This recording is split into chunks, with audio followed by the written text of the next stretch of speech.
Okay, so we are done with all the main 6 modes of production, but एक और mode of production है जो कि Karl Marx ने बताया है, वो है ये एशियाटिक मोड ऑफ प्रोडक्शन। ये मेन 6 मोड ऑफ प्रोडक्शन का पार्ट नहीं है, ये एक अलग से एक्स्ट्रा मोड ऑफ प्रोडक्शन है, हम बोल सकते हैं, जो कार्ल मार्क्स ने बोला है। इसको हम उनके क्रिटिसिज्म के लिए भी यूज करेंगे, वो है एशियाटिक मोड ऑफ प्रोडक्शन। ठीक है, हम भी एशिया में ही रहते हैं। सो it was referred by Marx to explain the stagnation of Oriental societies. Now, what are Oriental societies? जो ब्रिटिश इंग्लिश है, ठीक है, या फिर जो यूरोप के लोग हैं, वो साउथ एशिया की जो कंट्रीज हैं उनको ओरिएंटल कंट्रीज बोलती है, जैसे इंडिया हो गया, जापान हो गया, चाइना हो गया, इन सारी कंट्रीज को they refer to as the oriental countries. तो मतलब हमारे जो इंडिया के साथ वाली कंट्रीज हैं उसमें जो मोड ऑफ प्रोडक्शन था, कार्ल मार्क्स कहते हैं वो था Asiatic mode of production. It was the departure from the dialectical process and evolutionary conception. वो खुद से ही कहते हैं, he only states कि जो उन्होंने dialectical process बताई है कि मतलब एक सोसाइटी में 2 stark difference वाले ग्रुप्स रहेंगे, ये सोसाइटी में वैसा नहीं होता। मतलब आप खुद ही थ्योरी दे रहे हो और फिर खुद ही बोल रहे हो कि नहीं एक ऐसा मोड ऑफ प्रोडक्शन भी है जिसमें ये सब नहीं है। So you can use this mode of production for the criticism of Karl Marx. Characteristics पढ़ लेते हैं। सिंपल प्रोडक्शन मेथड्स, कि यहाँ पे सिंपल प्रोडक्शन मेथड्स हैं, क्या फोर्सेस ऑफ प्रोडक्शन, क्या रिलेशंस ऑफ प्रोडक्शन, यहाँ पे वाली कोई थीम ही नहीं है। Despotic rule, self sufficient villages, यहाँ के जो विलेजेस है वो सेल्फ सफिशिएंट है, यहाँ पे किंग्स का रूल था। एब्सेंस ऑफ प्राइवेट प्रॉपर्टी, कोई प्राइवेट प्रॉपर्टी नहीं है, जैसे कि बाकी मोड ऑफ प्रोडक्शन में उन्होंने बताया कि इसके पास प्राइवेट प्रॉपर्टी है तो ये ज्यादा पावरफुल है, इसके पास नहीं है तो ये लेस पावरफुल है, यहाँ पे ऐसा कुछ भी नहीं है। एक अच्छी सी प्यारी सी कंट्री है हमारी, एवरीबॉडी नोज, कार्ल मार्क्स भी जानते हैं, बताओ। Economy based on handicraft and agriculture, हमारी कंट्री देखो कितनी रिच है, सबको पता है कि from its economy was based on handicraft and agriculture. Absence of autonomous cities, यहाँ पे कोई भी सिटीज नहीं है। No class struggle and little hope for revolution. क्यों बाकी मोड ऑफ प्रोडक्शन में क्यों आया था रिवॉल्यूशन? क्यों? क्योंकि वहां पे क्लास स्ट्रगल था, लेकिन ये जो मोड ऑफ प्रोडक्शन है यहाँ पे कोई भी क्लास स्ट्रगल नहीं है, इसलिए कोई रिवॉल्यूशन ही नहीं आएगी। तो कार्ल मार्क्स के हिसाब से एकदम सिंपल सी सोसाइटी है जहाँ पे लोग हैंडीक्राफ्ट करते हैं एंड एग्रीकल्चर के कारण अपना जो इनकम है उसको लेकर आते हैं and they are living their basic life and but ये जो मोड ऑफ प्रोडक्शन है it is criticised for being a misfit, कि बाकी सारी चीजें तो ठीक है लेकिन इन्होंने यहाँ पे क्या बोला कि सिंपल प्रोडक्शन मेथड्स थे एंड यहाँ पे कोई भी फ्यूडलिज्म वाली चीज नहीं थी। ठीक है, तो failing to represent the actual oriental society of those days, ये क्या बोल रहे हैं कि ऐसी जो सोसाइटी है इसमें कोई भी ग्रुप्स नहीं थे, बट इंडिया में तो ग्रुप्स थे, इंडिया में तो फ्यूडलिज्म भी था, तो इस चीज के कारण इनका जो ये पर्टिकुलर मोड ऑफ प्रोडक्शन है इसको भी क्रिटिसाइज किया गया है। तो किसी ने कमेंट में पूछा था that Asiatic mode of production किस जो फ्यूचरिस्टिक मोड ऑफ प्रोडक्शन में आता है कि हिस्टोरिकल, तो ये किसी में से भी नहीं आता। 6 जो मेन मैंने बताए हैं वो 6 मेन मोड ऑफ प्रोडक्शन है given by the Karl Marx and ये एशियाटिक मोड ऑफ प्रोडक्शन जो है वो ओरिएंटल सोसाइटीज की स्टैग्नेशन को बताने के लिए कार्ल मार्क्स ने यूज किया है। तो अब हम पढ़ लेते हैं criticism of mode of production. Now जो थ्योरी है पर्टिकुलर थिंकर की, उसके कॉन्सेप्ट्स को लेके ही हमको उसको क्रिटिसाइज करना रहता है, चाहे वो कोई सी भी थ्योरी हो। So what does Karl Marx says? That first point is his futuristic communist utopia will never come in even communist countries.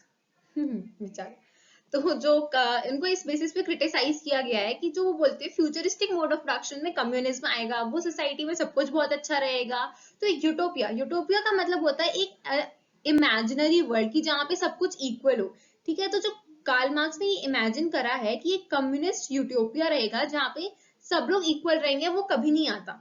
Even in जो अभी की प्रेजेंट की कम्युनिस्ट कंट्रीज है यहाँ पे भी नहीं आएगा और आने भी नहीं वाला। क्यों?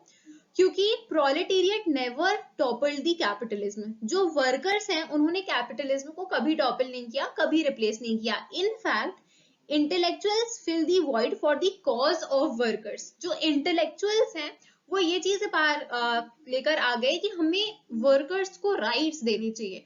तो क्योंकि वर्कर्स को राइट्स मिल गए हैं प्रेजेंट की सोसाइटी में, तो वर्कर्स को रिवॉल्यूशंस लाने की जरूरत ही नहीं है, क्योंकि उनको पता है कि उनकी जो position and nobody in present world, nobody is forced to do something, कि आपको यही काम करना है. Everyone have their creative powers and they can work according to their creative pursuits. So very first criticism is कि जो Karl Marx ने बोला है कि sixth mode of production, that is the communist mode of production, उसमें सब कुछ जो equal रहेगा सोसाइटी में, वो जो सोसाइटी है वो कभी नहीं आने वाली, not even in the communist countries.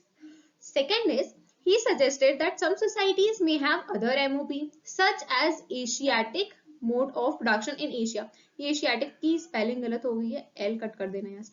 ठीक, तो उन्होंने खुद नहीं बताया, जैसे कि हमने पढ़ा कि जो दूसरी कंट्रीज है उसमें अलग टाइप के मोड ऑफ प्रोडक्शन भी आ सकते हैं. तो आपने जो बेसिक 6 मोड ऑफ प्रोडक्शन बताया, फिर उसका मतलब ही क्या, अगर बाकी कंट्रीज में भी मोड ऑफ प्रोडक्शन आ सकते हैं, तो ही हिमसेल्फ स्टेटेड कि जो ओरिएंटल कंट्रीज हैं उसमें एशियाटिक मोड ऑफ प्रोडक्शन है.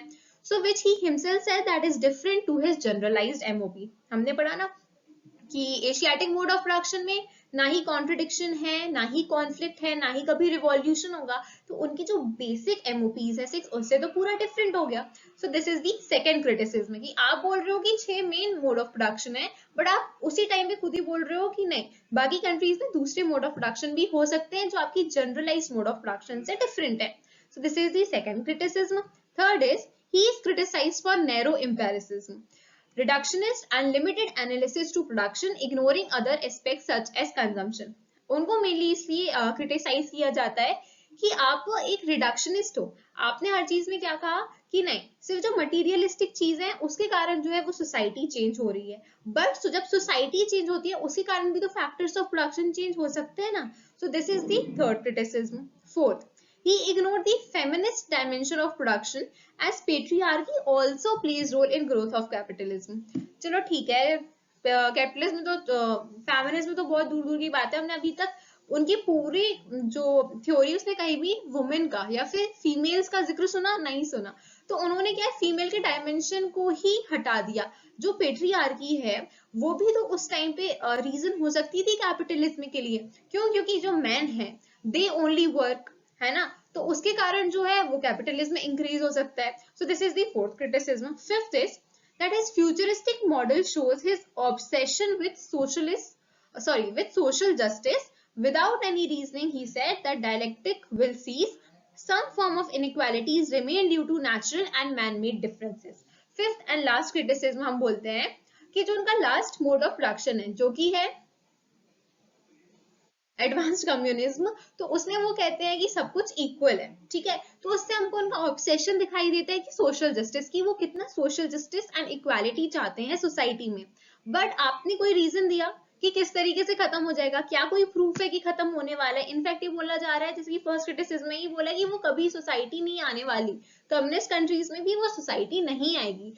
कुछ जो डिफरेंसेस रहते हैं ना वो नेचुरल रहते हैं, जैसे कि अगर दिन है तो रात है, तो वैसे ही अगर एक वर्कर होगा तो एक ओनर भी होगा. ये कभी खत्म नहीं हो सकता. जैसे हम अपने we take the example of our home only, someone is there in our home who is हमेशा हु इज पावरफुल, जिसकी हमेशा घर पे चलती है. सो कभी ऐसा नहीं हो सकता that everyone is equal, that a 5-year-old child is equal and a 60-year-old man is equal. नहीं, ये नेचुरल डिफरेंस है, वो हमेशा रहने वाला है. So these are the 5 criticisms of mode of production and we are done with the mode of production of Karl Marx. इसके बाद हम start करेंगे alienation. So I hope you people understood all the concepts. If not, please do ask in the comment section. Bye bye.